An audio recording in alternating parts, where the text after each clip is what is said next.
Xin kính chào quý vị. Tháng 4 năm 2023, xuất khẩu tôm của Việt Nam tiếp tục xu hướng giảm của những tháng trước đó, đạt 287 triệu đô la, giảm 35% so với cùng kỳ năm ngoái. Lũy kế 4 tháng đầu năm nay, kim ngạch xuất khẩu tôm của nước ta đạt 887 triệu đô la, giảm 36% so với cùng kỳ.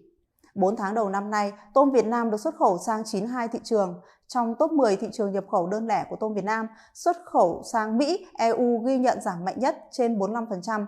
Xuất khẩu sang các thị trường như Nhật Bản, Hàn Quốc, Trung Quốc ghi nhận giảm quanh mức 30%. Tính riêng trong tháng 4 năm 2023, trong top 10 thị trường nhập khẩu đơn lẻ, Anh và Hồng Kông là hai thị trường có ghi nhận tăng trưởng dương, lần lượt là 2% và 16% so với cùng kỳ năm ngoái. Mỹ vẫn là thị trường nhập khẩu đơn lẻ lớn nhất của tôm Việt Nam, chiếm 18% tỷ trọng. Tính tới tháng 4 năm nay, xuất khẩu tôm sang thị trường này đạt 159 triệu đô la, giảm 45%. Theo số liệu của Bộ Nông nghiệp Mỹ, 3 tháng đầu năm 2023, tổng nhập khẩu tôm vào Mỹ đạt hơn 181.000 tấn, trị giá 1,5 tỷ đô la, giảm 18% về lượng và 29% về giá trị so với cùng kỳ năm 2022. Giá trung bình nhập khẩu tôm vào Mỹ cũng liên tục giảm, hầu hết quốc gia xuất khẩu tôm sang Mỹ đều sụt giảm mạnh. Trong bối cảnh kinh tế khó khăn tại Mỹ, các nhà nhập khẩu Mỹ hầu hết trong trạng thái nghe ngóng tình hình. Dự kiến phải đến tháng 8 năm nay, nhập khẩu tôm của Mỹ mới có thể sôi động trở lại.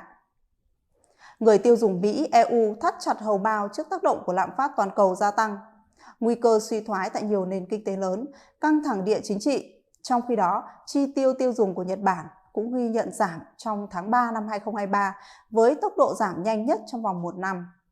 Tại Trung Quốc, nhập khẩu hàng hóa của nước này trong tháng 4 năm 2023 giảm mạnh hơn so với tháng trước đó. Tình hình này gây nhiều thách thức cho hoạt động xuất khẩu tôm của Việt Nam. Trong bối cảnh đó, giá tôm nguyên liệu tại Việt Nam từ khoảng giữa tháng 4 ghi nhận giảm, gây nhiều áp lực cho người nuôi lẫn doanh nghiệp. Giá tôm nguyên liệu tại một số nước sản xuất tôm chính như Thái Lan, Ecuador, Ấn Độ cũng có xu hướng tương tự.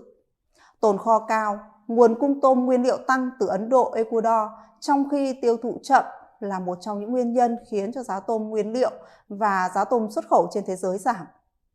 Tình hình này không chỉ gây ra khó khăn cho các nhà sản xuất tôm mà cả các nhà nhập khẩu phân phối trên thế giới.